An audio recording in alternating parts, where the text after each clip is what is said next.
All right, what up, y'all? I'm on the B side of this walk. This is a shorter walk today. It's probably like only a mile and a half, 2 miles, about 2 miles. One thing I was thinking about neurodivergence, this applies to all children, right? All neurodivergent children, honestly, just all children, period. But I'm gonna say especially Black children because of the way that we get labeled and targeted and the types of thoughts and projections that we absorb as young kids by other people because they're not conditioned to understand their own conditioning, right? So I was doing this mental health workshop for elementary school kids in my oldest daughter's school because that's what dads do, and I'm a dad, boy. So doing this little mental health workshop, I got like 3rd through 5th graders, right? And they are hilarious, man. Now this school is primarily Black and brown right here in North Carolina. Bull City represent. So I started asking about different ways that these students use to calm themselves, to focus, to get their minds in order, to organize their thoughts.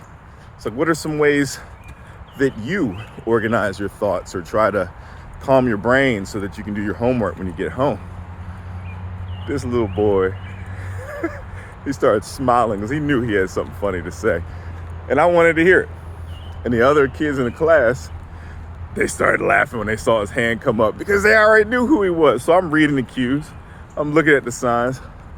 This little boy, he can barely keep it in, man. And I'm like, yeah, man, what's up? He goes, well, when I come home, Mr. Wade, first thing I like to do so I can organize my thoughts is I like to poop. And so everybody started laughing. I laughed. It was funny. It was funny. But you know what? A lot of times, I remember when I was a kid, I did things like that, immediate trouble. But we have scientists who research poop. We have physicians who look at poop to understand our health. One of the ways we've been tracking COVID a lot better is by looking at poop. Pooping is a part of life. So while this kid might have been saying something funny, he also was saying something real. I didn't get mad at him. I embraced him. I gave him the benefit of the doubt.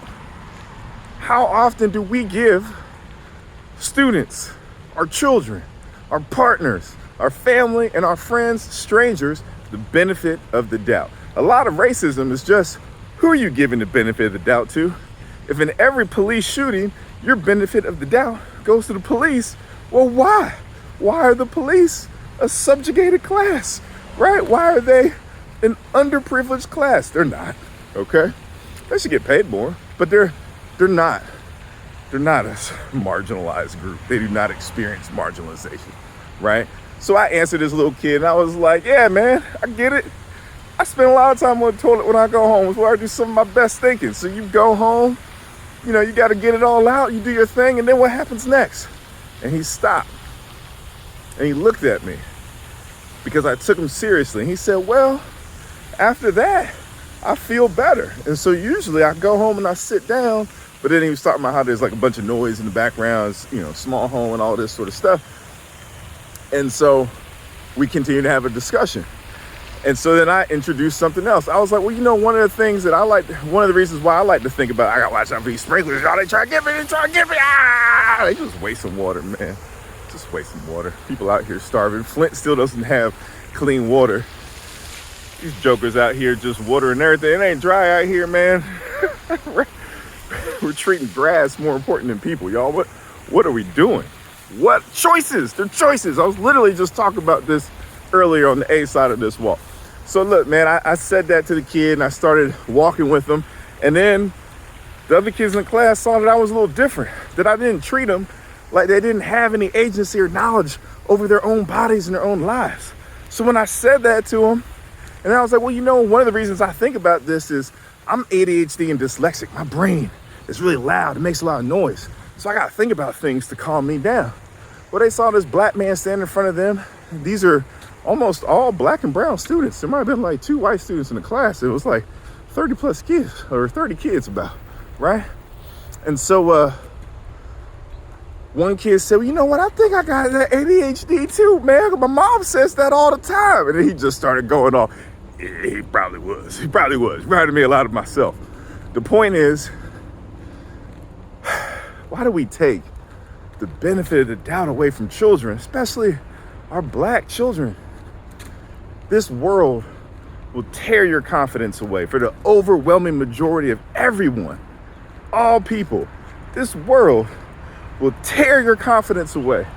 It's our job to make sure our children come out of this thing confident, knowing that they have support, knowing that they have security, not having trauma issues because their parents just yelled at them all the time when they were kids. What are we doing? What are we doing? I know what I'm doing. Walking. All right, come on, walk with me.